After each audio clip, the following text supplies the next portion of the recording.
11월의 마지막 주일이 됐습니다. 감사의 절기를 보내면서 오늘 감사는 형통입니다 라는 제목으로 말씀의 은혜를 나눕니다. 먼저 어르신들을 위한 하나님의 배려라는 글이 있어서 소개를 합니다. 나이가 들면서 시력이 나빠지는 것은 큰 것만 보고 멀리만 보고 살라는 뜻입니다. 귀가 잘 안 들리게 되는 것은 필요 없는 작은 소리는 듣지 말고 필요한 큰 소리만 들으라는 것입니다. 이가 시리고 약해지는 것은 따뜻하고 연한 음식만 먹어서 소화불량이 없도록 하기 위함입니다. 걸음걸이가 부자연스러운 것은 매사에 조심하고 멀리 나가지 말라는 것입니다. 머리가 하얗게 새는 것은 멀리 있어도 연세 드신 분이라는 것을 알아보게 하기 위한 것입니다. 정신이 깜빡깜빡하는 것은 살아온 복잡한 세월을 기억하지 말고 다가올 천국만 바라보라는 하나님의 뜻입니다. 어르신들을 위한 하나님의 배려라는 이런 글인데요. 이 글을 가만히 읽어보면 정말 우리가 똑같이 나이가 들어가고 우리의 기력이 세워져 가지만 하나님 앞에서 나 자신을 어떻게 바라보고 어떻게 생각하느냐가 정말 중요하다라는 것을 깨닫습니다. 우리가 나이가 쌓여갈수록 욕심이 쇠약해지는 것을 우리가 막을 수가 없지 않습니까? 그러나 우리의 영혼만큼 우리의 정신만큼은 늙지 않을 수 있고 날마다 새로움을 추구할 수 있다라는 것이죠. 똑같은 상황에서도 우리가 어떤 생각, 어떤 태도, 어떤 마음을 가지고 세상을 바라보고 하나님을 바라보냐에 따라서 우리 인생은 얼마든지 달라질 수 있다라는 것이죠. 그래서 노사연 씨가 부른 노래 가운데 이런 가사가 있더라고요. 인생은 늙어가는 것이 아니라 익어가는 것입니다. 그 말 들으니까 굉장히 은혜가 되더라고요. 우리는 나이 먹는 것을 서러워하고 내 욕심이 연약해지는 것에 대해서 두려움과 염려를 가지게 되는데 어차피 우리 인생은 한 번 왔다 한 번 가는 인생인데 주님 앞에 부름받아 천국 가는 그 순간까지 우리가 바른 생각, 바른 태도를 가지고 사는 것이 얼마나 중요한 것인가를 다시 한번 깨닫습니다. 우리가 추수감사주를 보내면서 이 감사의 GPS를 향하라는 주제를 가지고 세 번의 말씀을 듣고 있습니다. 첫 번째는 감사는 하나님의 뜻입니다. God's will, 바로 G를 사용했죠. 그래서 범사에 감사하는 것이 하나님의 뜻임을 우리는 배웠고 또 우리가 그 말씀을 적용해야 됨을 우리는 알고 있습니다. 또 지난 시간에는 감사는 힘입니다. 감사하는 자에게 하나님은 힘을 주시고 능력을 주신다는 것을 깨달았습니다. 비록찌라도 하박국 선자의 고백처럼 비록 현실은 나아진 것이 없을지라도 주 여호와가 나의 힘이 되심을 믿기에 그 전능하신 하나님을 믿고 감사하며 나아갈 때 나로 나의 높은 곳에 있게 하시리로다. 우리를 높게 다시 세워주시는 하나님의 은혜가 있음을 배웠습니다. 이제 오늘 마지막 시간으로 감사는 형통입니다. 이 S는 바로 success, 세상으로 말하면 성공이고 성경적으로 표현하면 형통입니다. 어디로 가든지 내가 너를 형통하게 하리라 주님께서 계속 말씀하셨는데 결국 우리의 인생이 형통한 자의 삶을 살려면 무엇보다도 감사의 생각, 감사의 태도, 감사의 삶을 살아야 한다라는 것입니다. 오늘 봉독한 시편 116편은 다윗이 하나님께 올려드리는 감사와 찬양의 시입니다. 다윗이 지금 어떤 상황이길래 하나님 앞에 감사와 찬양을 드리고 있는가? 오늘 본문 보시면 8절에 주께서 내 영혼을 어디에서? 사망에서, 내 눈을 어디에서? 눈물에서, 내 발을 어디에서? 넘어짐에서 건지셨나이다. 지금 다윗의 인생은 그 영혼이 사망에 떨어질 때가 있었고 그 눈은 눈물을 쏟아서 침상을 띄울 만큼 눈물 흘릴 때도 있었고 그 발이 원수에게 걸려 넘어져서 죽을 고비도 넘기는 때가 수없이 있었다는 거예요. 그래서 10절을 보십시오. 내가 크게 고통을 당하였다고 말할 때에도 나는 어떻게 했다? 믿었도다. 아멘. 다른 사람들이 왜 하나님을 저렇게 잘 섬기는 다윗이 고통을 당하냐, 저렇게 영혼이 사망에 떨어질 위기에 처하고 눈에는 눈물이 그치지 않고 걸려 넘어지는 그런 어려움을 당하느냐라고 사람들이 조롱 섞인 말을 할 때에도 그래도 나는 어떻게 했다? 전능하신 하나님을 믿었다는 거예요. 그렇다고 해서 지금 다윗의 상황이 모든 것이 다 좋아진 것도 아닙니다.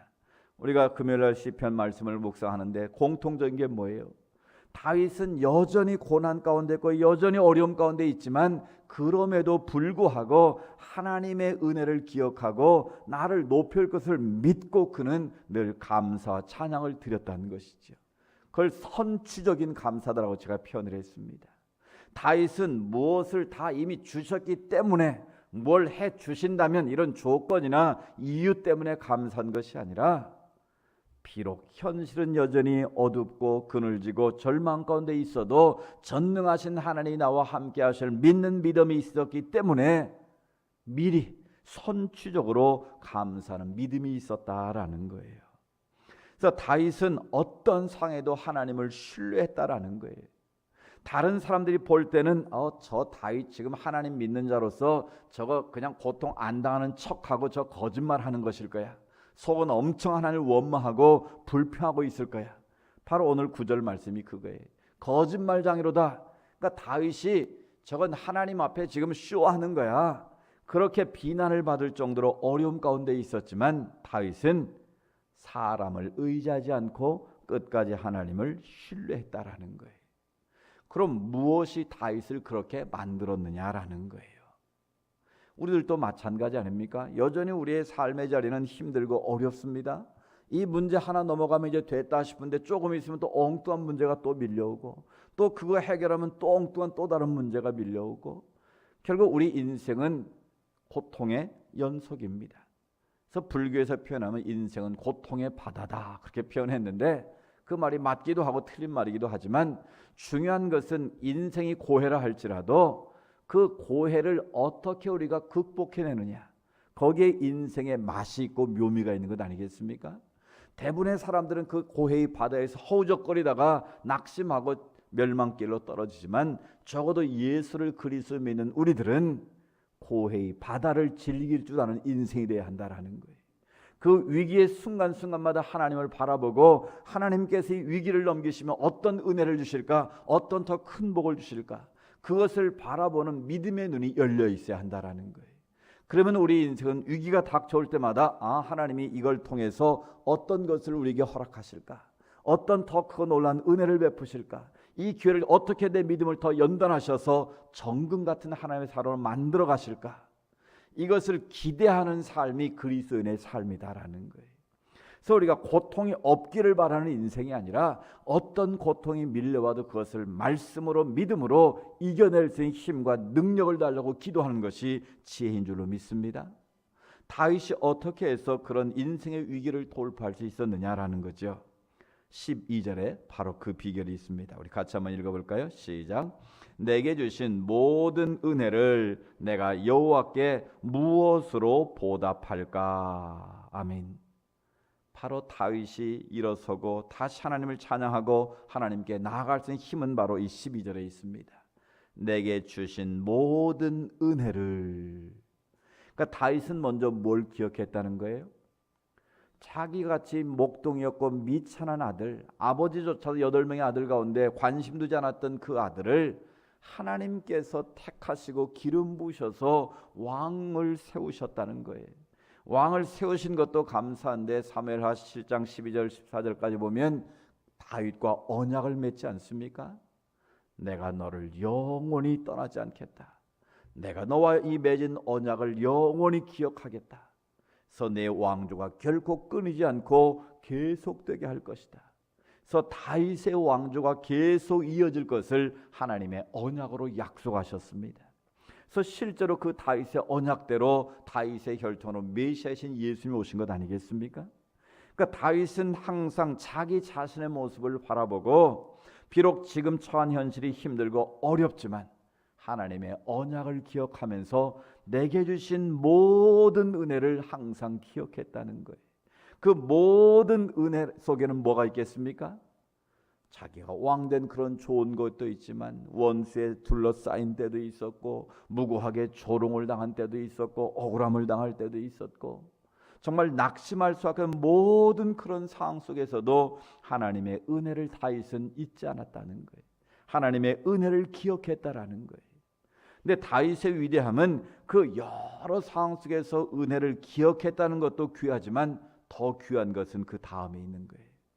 하나님의 은혜를 기억한 다윗은 내가 여호와께 무엇으로 보답할까? 하나님이 나에게 미천하고 부족한 나에게 이런 엄청난 은혜를 베푸셨는데 그러면 내 인생을 통해서 어떻게 하나님께 보답할까? 그 말은 내가 어떻게 하나님께 감사의 예배를 드리고 감사의 삶을 살아갈 수 있을 것인가 라는 것을 다윗은 늘 고백했다라는 거예요. 늘 생각했다라는 거예요. 오늘 본문 마지막에도 보면 감사의 제사를 드린다라는 말이 있습니다. 그러니까 다윗의 머릿속에는 항상 두 단어, 하나님의 은혜를 기억하는 삶, 또 한 가지는 하나님께 내가 무엇으로 감사하며 보답할까, 이 두 가지가 늘 그 머릿속에는 있었다라는 거예요. 이것이 바로 하나님께서 다윗을 높이시고 다윗을 하나님 마음에 합한 자라고 최고의 칭찬해 주신 하나님의 은혜의 출발점이었다라는 거예요. 우리 인생길도 마찬가지입니다. 끊임없는 많은 눈물이 있고 아픔이 있을지라도 오늘 다윗처럼 내게 지금까지 베풀어 주신 모든 은혜를 우리는 먼저 기억해야 됩니다. 하나님의 은혜는 기억함으로부터 시작이 되는 것이죠. 뭐 나는 내 힘으로 자수성가했어, 내 능력으로 여기까지 왔지, 그거는 어리석은 자의 고백일 뿐입니다.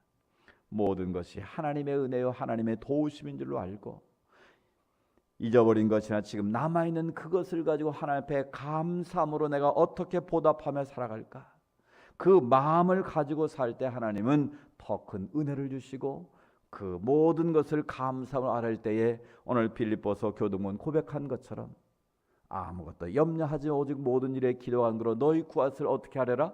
감사함으로 하래라. 그러면 모든 지역에 뛰어난 하나님의 평강이 그리스도 예수 안에서 너희의 마음과 생각을 지키시리로다. 아멘. 그러니까 다윗은 바로 감사함으로 아뢰고 감사함으로 하나님 앞에 보답했을 때에 그런 놀라운 은혜를 주셨다라는 것이죠. 이 개그맨 가운데 이동우 씨라는 분이 있더라고요. 이분이 그 인터뷰를 보고 굉장히 감동을 받았는데요. 결혼하고 100일쯤 지났는데 갑자기 눈이 침침해서 잘 보이지 않더라는 거예요. 그래서 병원에 가서 검사해 보니까 망막색조 변성증이라는 이 망막이 색깔이 자꾸 변해가지고 점점 시력을 잃어가는 그런 이 불치병이라는 걸 알게 됐어요. 시간이 지날수록 결국 시력이 점점 약해지더니 마침내 앞이 보이지 않기 시작했습니다. 얼마나 절망했겠습니까? 한참 잘 나가는 개그맨이었는데 결혼하고 그것도 100일 지난 후에 앞이 보이지 않으니 얼마나 그 인생이 낙심이 되고 좌절이 됐겠습니까? 그래서 이제 결국 그 눈을 고치는 방법은 이 망막을 기증하는 이 눈을 전체를 바꾸는 그 일밖에 없었다는 거예요. 요즘은 기술이 와서 다른 사람의 눈을 기증받으면 그 시신경을 연결하면 볼 수가 있다는 거예요. 그래서 이제 안구 그 기증을 신청을 해놓고 기다리는데 오늘 천안에 사는 40대 남성이 자기 안구를 기증했다고 연락이 왔다는 거예요. 그냥 너무 기뻐가지고 한 걸음에 달려가서 그 사람을 만났어요. 그런데 결국은 안구 기증을 받지 않고 그냥 돌아왔어요. 그래서 물었습니다. 왜 당신의 눈을 뜰 수 있는 기회가 주어졌는데 왜 기증을 받지 않고 그냥 왔습니까? 라고 물었더니 그 이동호 씨의 고백이 참 귀합니다.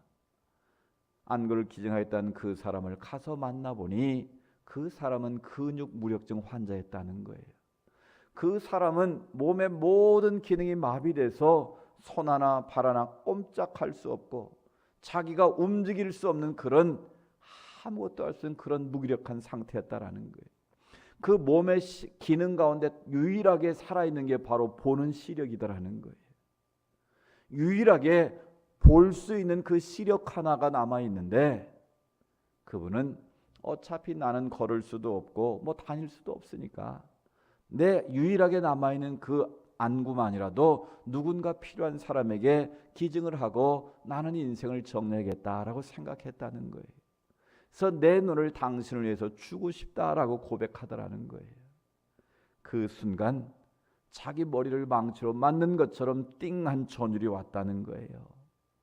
저분은 9개를 다 잃고 하나 남은 그것을 가지고도 남을 생각하고 남을 배려하고 남에게 주고자 하는 감사하는 마음이 있는데, 나는 눈 하나 잃고 나머지는 다 가지고 있는데도 원망, 불평하고 좌절했던 자신의 모습이 너무너무 부끄럽더라는 거예요.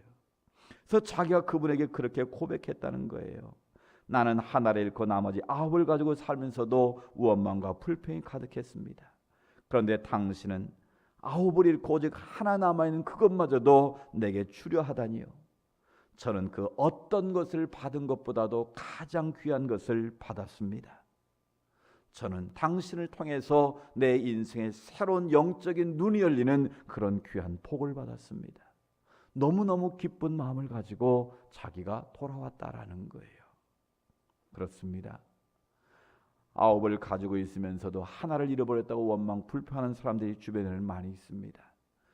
그러나 그 무력증 환자처럼 9개를 다 잃어버렸지만 그 하나 남아있는 그것을 누군가를 위해서 주고자 하는 그런 감사의 마음으로 인생을 살아가는 분도 있다라는 거예요.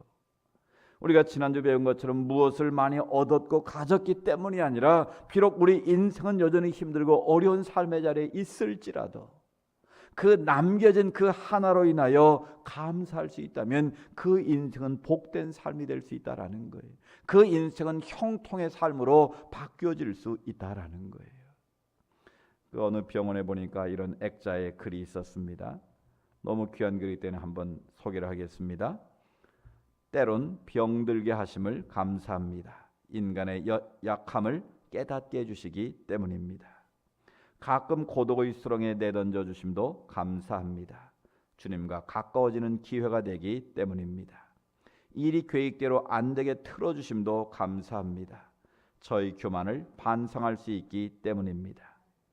먹고 사는데 힘겹게 하심을 감사합니다. 눈물로 빵을 먹는 심정을 이해할 수 있기 때문입니다. 땀과 고생의 잔을 맛보게 하심을 감사합니다. 주님의 사랑을 깨달을 수 있기 때문입니다. 주님, 감사할 수 있는 마음 주심을 감사합니다. 아멘. 그렇습니다. 서두에 말씀드린 것처럼 똑같은 상일지라도 우리가 어떻게 생각하고 어떻게 받아들이냐에 따라서 그 인생은 얼마든지 행복해질 수도 있고 불행해질 수도 있다라는 것이죠. 감사하는 사람은 언제나 자신만을 생각하지 않습니다. 감사한 사람은 9개가 없어도 남겨진 그 하나를 가지고 하나님께 영광 돌리고 누군가에게 손을 펴서 돕고자 하는 그런 사랑의 마음을 가지고 사는 자가 진정 감사의 삶의 모습이라는 것이죠. 이런 느헤미야서의 느헤미야 선자를 보십시오. 느헤미야 1장에 보면 그는 페르시아 선궁에서 술 맡은 관원장이었습니다. 술을 맡았다는 것은 단순히 술 따르는 천한 사람이 아니라 오늘날 말하는 대통령 비서실장 되는 대통령의 생명을 책임지는 사람입니다. 그러니까 가장 고위직이고 가장 권세가 있는 자였다라는 거예요. 그는 이방 나라에 가서 유대인으로서 출세한 사람입니다. 자신의 인생이 보장된 사람입니다. 그런데 어느 날 그 궁에서 선지자로부터 소식이 들려왔는데 그곳에 남겨진 자기 조국의 백성들은 능욕을 받고 환난 가운데 있다는 거예요. 모든 성벽은 불타버렸고 성문이 다 불타서 자기를 지킬 수 없는 그런 안타까운 상황에 있다는 거예요. 이런 상이라면 그냥 못 들은 척하면 그만입니다. 나야 지금 수백 킬로 떨어진 먼 페르시아에서 이렇게 고위 관리로 편하게 살고 있는데 내 민족이 어찌되든 나만 잘 살면 되는 것 아니겠습니까? 그런데 느헤미야는 그렇게 하지 않았다는 거예요. 그 말을 듣는 순간 하나님 앞에 자신의 은혜를 기억합니다. 울며 3일 동안을 금식하며 하나님 앞에 기도했다라고 말합니다. 나의 유익을 생각한 것이 나의 편안함을 생각한 것이 아니라 하나님께서 왜 나를 지금 이 조국의 어려운 시기에 이런 높은 자리에 앉게 하셨을까? 왜 하나님께서 나를 이 이방 나라의 최고의 관료로 나를 하나님이 들어 올리셨을까?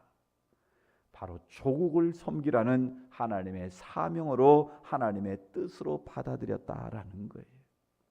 그래서 그는 자기의 죄악을 하나님 앞에 고백하고 우리 조상들이 하나님 앞에 지었던 모든 죄를 고백하면서 마지막에 이런 고백을 합니다. 느헤미야 1장에 보면 이제는 주께서 일찍이 큰 권능과 강한 손으로 구속하신 주의 백성들을 기억해 주십시오.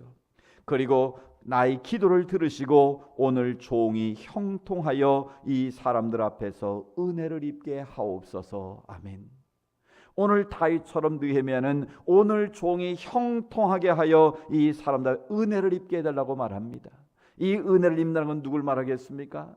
이 페르시아 왕으로부터 은혜를 입게 하셔서 자기 조국을 구원할 수 있는 길을 열어달라고 하나님 앞에 기도했다라는 거예요. 느헤미야는 자신의 안위만 생각한 자가 아니라 자기보다 먼저 나라를 생각하고 민족을 생각하는 그 감사의 마음이 있었다는 거예요. 하나님 이들의 마음을 감동시키셔서 이들의 마음의 문을 열어주셔서 내가 조국에 들어가서 무너진 성벽을 재건하고 하나님의 사명을 감당할 수 있도록 도와달라고 금식하며 눈물로 기도하는 사명자에 따라는 거예요. 그 결과 그는 그 왕의 마음을 감동시켰고 왕이 그 성벽을 재건하는 모든 물자까지 제공하고 느헤미야를 호위병까지 붙여줘서 52일 만에 수많은 방해 공작이 있었지만 52일 만에 하나님의 성벽을 재건하는 놀라운 역사를 우리에게 보여주는 것이죠. 그렇습니다. 오늘 느헤미야는 하나님 앞에서 자신만을 본 것이 아니라 우리 민족을 향하신 하나님의 뜻을 발견하고 왜 하나님이 나를 이렇게 높이셨을까? 왜 하나님이 나에게 이런 큰 복을 주셨을까? 자기를 위해서 쓰지 않고 하나님의 주신 은혜를 조국을 위해서 쓰게 되었을 때에 하나님의 나라를 든든히 세워가는 축복의 통로가 될 수 있었다라는 것입니다. 그렇습니다. 하나님께서 오늘 우리를 여기까지 불러주셨고 또 우리에게 이렇게 살 수 있는 여건과 환경 주셨고 섬길 수 있는 기회를 주셨고 일 틀어주셨고 가져오신 이유가 무엇이겠습니까? 먼저는 하나님의 은혜를 기억하고 두 번째는 그 은혜를 내가 하나님 앞에 무엇으로 보답하면 좋겠습니까? 감사는 바로 나눔으로 감사는 내 손을 펴므로 말미암아 더 큰 역사를 일으킬 수 있다는 것을 우리에게 깨우쳐 주시는 것이지요. 오늘 우리가 다시 한번 기억해야 될 것은 지난주 우리 바울이 한 영화를 통해서 뭘 봤습니까? 그 바울이 그 고위 관료에게 뭐라고 말했습니까? 우리가 손으로 움켜쥐는 것은 바다의 물과 같다고 말했습니다. 그 움켜쥐면 아무리 많이 움켜도 시간이 지나면 다 빠져나가는 게 물 아니겠습니까? 그런데 오늘 우리는 하나님이 이미 많은 것을 주셨음에도 불구하고 더 많은 것을 움켜쥐려고 하다가 결국은 허망한 인생이 될 때가 많다라는 것이지요. 이제부터는 이미 남겨주신 것, 내게 주신 그것을 가지고 내가 어떻게 하면 하나님 나라의 영광을 위해서 예수 그리스도의 복음을 위해서 살아갈 수 있을 것인가? 바울의 고백처럼 나는 모든 것을 배설물 여기고 오직 예수 그리스도의 십자가와 그 부활만을 증언하는 삶이 되겠다. 비록 세상에 누르면 바울은 모든 것을 다 잃어버리고 예수님 만나서 정말 어리석은 인생처럼 보일지 모르지만 그 노사대의 마지막은 너무나 행복했다는 것이죠. 너무나 아름답고 모든 사람들에게 감동을 주고 심고를 울리는 그런 영안을 열어주는 아름다운 고백을 우리에게 남길 수 있었다는 것이죠. 언젠가 오늘 우리는 주님 앞에 서야 될 일이 올 것입니다. 그때 하나님께서 우리에게 물으실 것입니다. 너는 내가 너에게 준 그 은혜와 축복을 가지고 무엇을 하고 살았느냐? 어떤 인생을 살았느냐고 주님께서 우리에게 물으실 것입니다. 우리는 그 주님의 물음 앞에서 분명 대답할 것이 있어야 될 줄로 믿습니다. 그것은 다름이 아니라 내게 주신 하나님의 은혜와 축복을 가지고 내가 얼마나 많은 사람들에게 예수의 생명의 복음을 전했느냐, 절망권자들에게 소망을 주고 낙심한 자를 위로하고 소망을 불어주는 그런 덕을 세우는 인생을 살았느냐, 그것을 주님 앞에 우리는 고백할 수 있어야 되지 않겠습니까? 그래, 무엇보다도 우리는 다시 한번 하나님이 지금까지 내게 베푸신 은혜를 기억하는 삶이 되어야 될 줄로 믿습니다. 그 은혜를 기억하고 오늘 다윗처럼 내게 주신 하나님의 모든 은혜를 내가 무엇으로 보답하면 좋겠습니까? 이 물음 앞에서 우리가 대답할 수 있을 때, 우리의 손을 펴서 베풀고 나누고 섬기고 무엇보다도 하나님의 생명을 살리기 위해서 나의 것을 드릴 수 있을 때에 하나님은 그 삶을 통해서 더 크게 영광 받으시고 더 놀라운 은혜와 복으로 채우실 줄로 믿습니다. 감사는 형통의 비결입니다. 감사는 바로 하나님의 뜻일 뿐만 아니라 우리의 삶에 힘을 가져주는 능력이 되는 것입니다. 이 감사의 절기를 보내면서 우리가 하나님의 은혜를 기억하고 우리의 손을 펴 감사의 삶을 삶으로 말미암아 더 큰 감사를 느끼고 더 큰 감사를 통해서 형통케 한 주의 은혜를 누릴 수 있는 우리 모두의 삶이 될 수 있기를 주의 이름으로 축복합니다.